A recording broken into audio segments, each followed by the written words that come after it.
Hello Sagittarius, welcome to the Plaid Oracle. I've had some technical difficulties today. I first recorded a reading for Pisces that just seemed entirely wrong when I finished with it. And now I've had to start your reading a couple of times over due to some lighting technical issues. I'm recording a lot later in the day, since this is the second round. And I think that I'm experiencing this Mercury stationing direct, often these moments of stopping, right? Like coming to rest before the turn are the most intense. Anyway, you begin today with this clarity card, Mountain Clarity. And the second card is this Hail and Weathering from the Liffruma Oracle. But what strikes me is that these two look like the same landscape during the day and during the night. And I think that the deal here is that maybe you thought you understood something, or that you had plumbed the depths of something, or that something was that you understood something, but in fact, there was more to come. And I don't know, your last reading was about taking the leap, and I don't know if you've done that. Maybe not. But whatever it is you have done just recently has revealed what was here in the night. And it, it may be right during that lunar eclipse that just happened on May 5th. That something about that, right, revealed this to you. Right, it was sort of happening next door in Scorpio.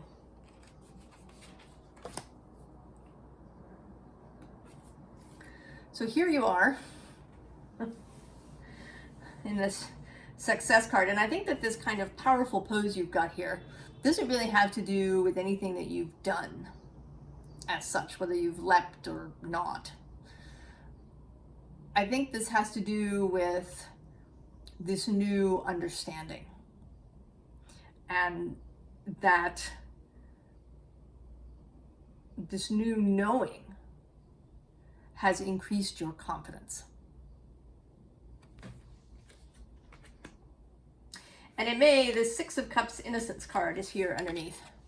So this could easily be something from your childhood that you have only now seen the full implications, seen the whole learning, seen the whole sort of effect that it may have had and where it led you.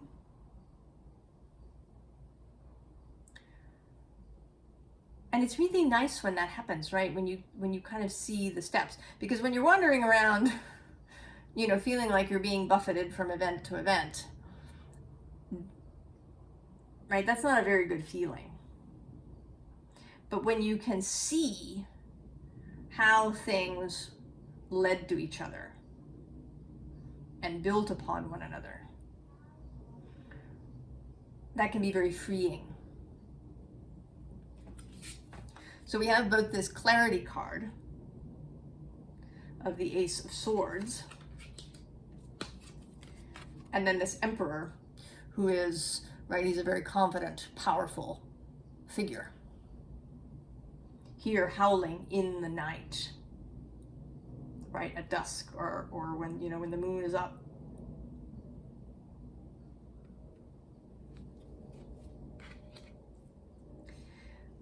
And certainly what you've, right, this new clarity, this new understanding, I think is in part about what you've perhaps viewed as your own failings, your own shortcomings or weaknesses.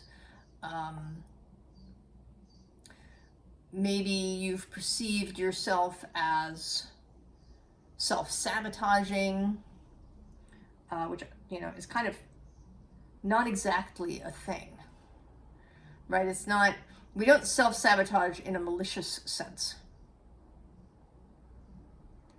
We self-sabotage to keep ourselves safe, right? Stay alive, don't go do that new thing. We've survived so far doing what we've done. We're not going to risk it. In the way that we've been raised. I mean, I think, a little digression here, I am of the opinion that a lot of things that we think of as evolutionary or, you know, kind of hardwired are actually things that we've learned, that have been programmed into us. It's just that they've been programmed for so long, generations and generations and generations, that now it seems like biological destiny or biological fact. And I'm not convinced about all of it, including this sort of, you know, staying safe thing, right? It's a sort of the polyvagal theory of triggers and all of these things. But that's a digression, perhaps for another time. So this is, right, this devil energy of feeling stuck, imprisoned in your own self-created labyrinth. And then this disappointment. And what's interesting about this card is that she has turned her back on all the cups. The 2 that are spilled and the 3 that are upright. Like, she is just not going to look at it. And it may be that there was something that either you weren't looking at, or maybe you like really couldn't see it. I was just talking to somebody today about this idea of things that are so, quote, normal, just so the way things are done, that we don't see it, right? We don't see it as a cultural or societal thing. It just is. And so sometimes this can prevent us from seeing things. It may prevent us from seeing something that happened in our childhood in its proper light. Seeing our childhood in its proper light. What we had and what was missing. But now you are seeing it. And so here's this empathic starseed card. And I think this is actually more about this mirror. That this is a magic mirror.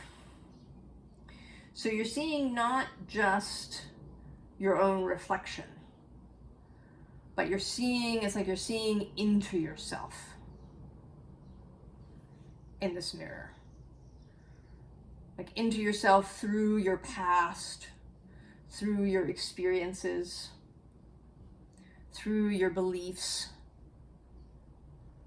All of this has become visible to you.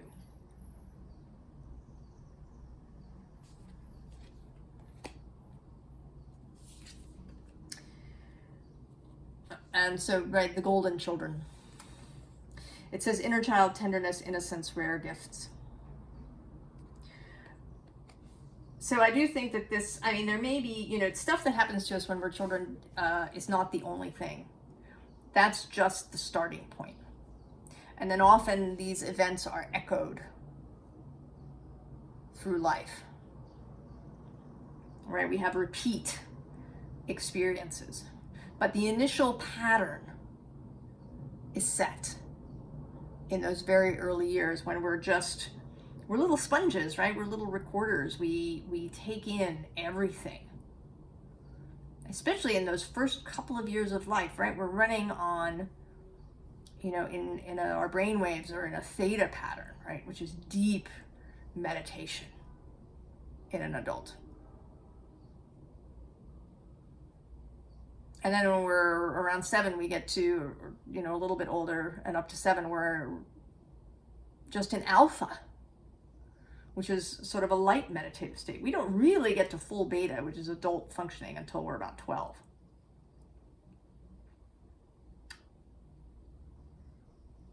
So that whole first time, we are really taking things in such a deep way.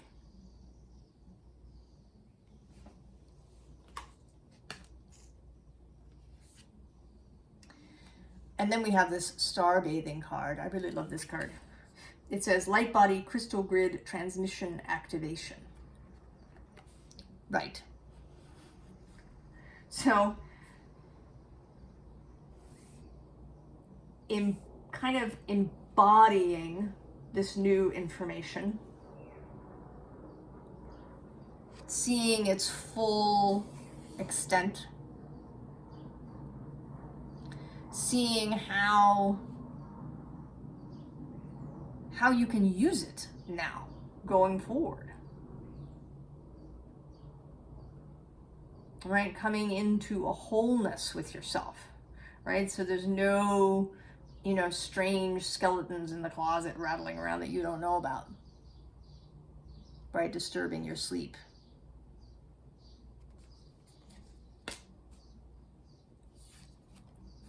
And of course, you're not for everyone. This says, embrace your weirdness, face your true north. Right. You know, I think sometimes when there's something, right, nagging, right, something unseen, something not wholly understood, it can make us, right, it can make us feel weird and lead to, but weird in not a good way.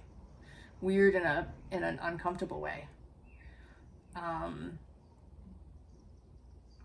Rather than weird in a marvelous way.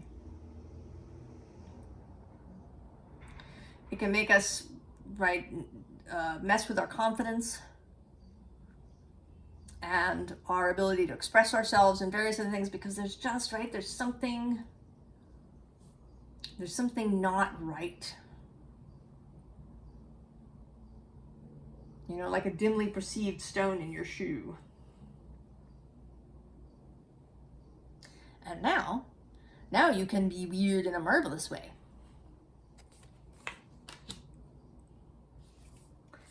Right? And that takes us to this Ace of Pentacles, New World.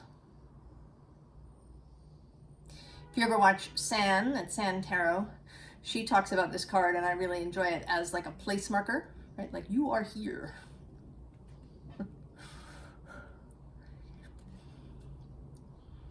All right, like a pin in a map. You have arrived in a new space.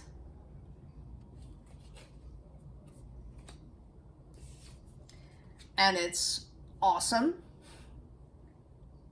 right? You are feeling really comfortable with yourself in your own skin. Maybe for the first time you feel just really right with yourself. Really comfortable with your body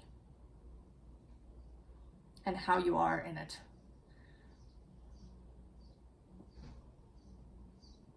Really comfortable with your own heart and what it's calling for you to do. And a lot more comfortable with other people. Because you're not, right, you don't feel, right, you don't feel that strangeness, that discomfort anymore. You can really meet people as you are, without judgment of self or other.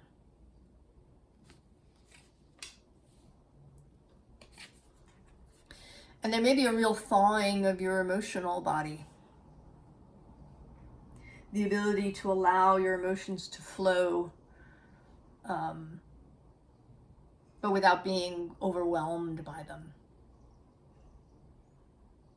So a gentle thawing, a gentle release of anything that's been kept frozen in you.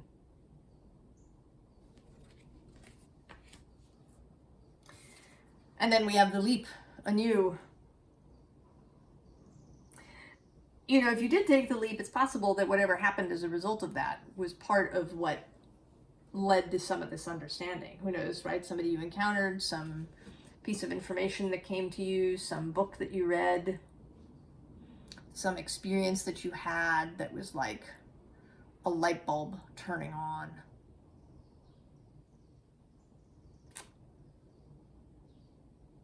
But now, right now, it's like leaping into a whole new existence. It isn't just sort of a single leap into a new job or a new life,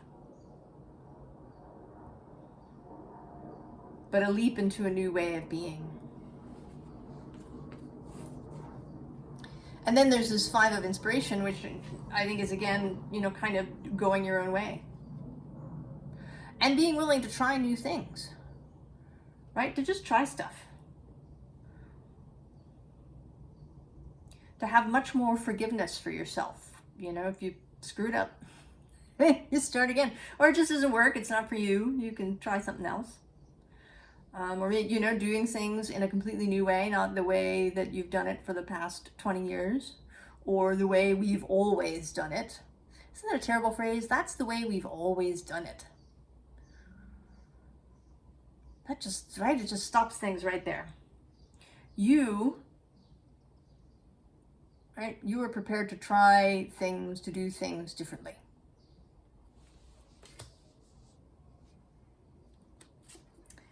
And then the Liffruma card comes out again here with the Knight card. And what's interesting is this says inner troll. But when I first looked at the card, what I read was inner trail. So you have, right, you have walked your inner trail. You've gone into the night version of this landscape.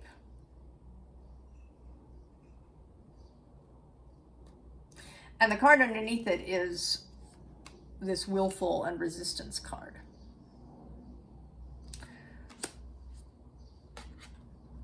So finding something that was a bit, right, like a spot of resistance. You know, in the physical body, muscles aren't like a solid block. They're made up of fibers that run parallel to each other. And sometimes 2 of those fibers will get stuck in one spot. And that is referred to as a muscle trigger point. And if you get a bunch of them, right, the muscle stops being able to expand and contract correctly. You get, you know, you can get something like frozen shoulder, where the body just sort of shuts it down in order to protect the muscle from overextension. So these, right, there's these points of stuckness that can just shut everything down, even though it's like a tiny little thing when it starts. And these trigger points can refer pain to somewhere, right, sometimes quite far away from where they are.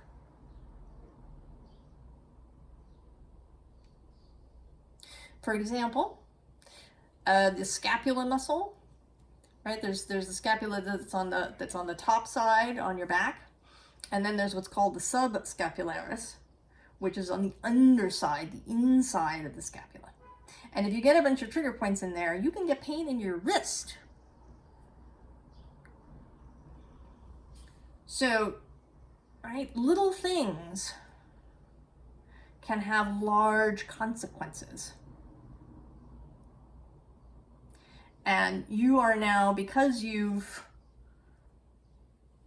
you've done this. You did all the, the searching and the introspection and everything else that we were all doing at the end of last year. And now it's like you've found those last few trigger points and you've massaged them out. So now the muscle is free to move, to expand and contract appropriately.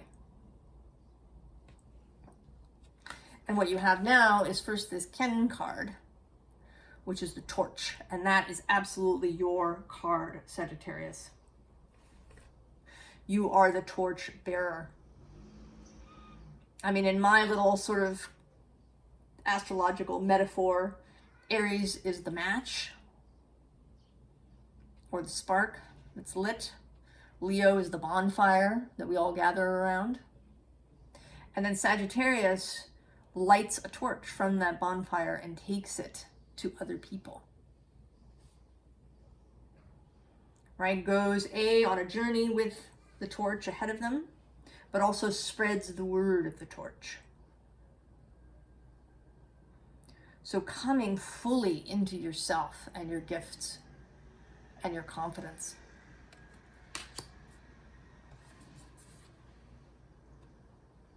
And then the cosmic surge.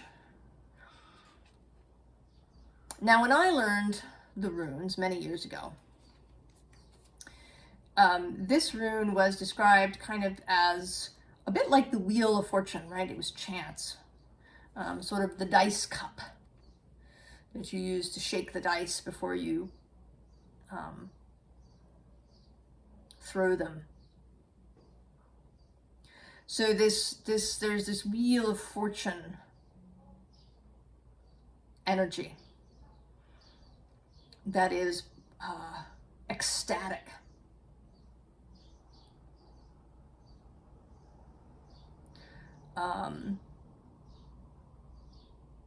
It is exuberant. And there's an element in this card of sharing. The final stanza of the poem: will you not dance in and reach for my cosmic fruit offered and surf the cosmos with me? So a sense of greater joy and an ability to connect with others more freely and openly. So, advice. First of all, there's the Chariot, and right underneath it, a repeat of the Ace of Swords. So, be ready, right? Be ready, willing, and able to move as things, right, as your life shifts and changes. Be prepared for motion.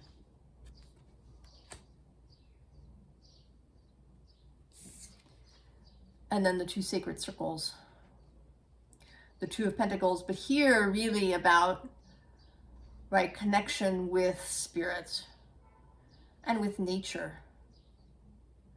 So keeping the line open to your intuition, to messages coming in, to synchronicities, maybe even to further revelation, to further understanding.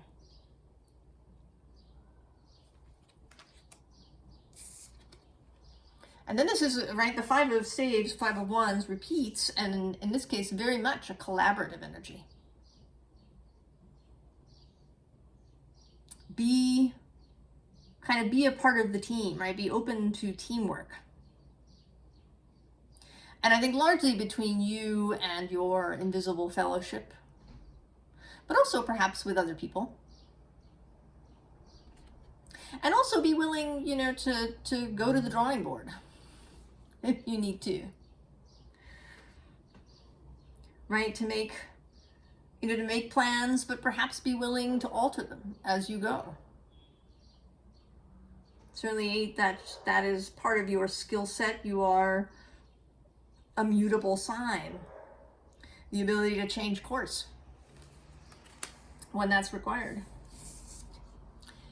And then this Two of Cups, which I think, is you gazing into your own eyes. So keep up this self-regard, self-love, self-compassion, holding yourself gently, lovingly, and with your eyes open. So, you know, because I don't know, there may be other things. I think whatever this thing is that you now have an understanding about was kind of a significant thing. But there might be other stuff that comes up when it becomes relevant. And so being always willing to look directly at whatever it is. And not, you know, kind of with revulsion or with fear, but with love and intensity and understanding.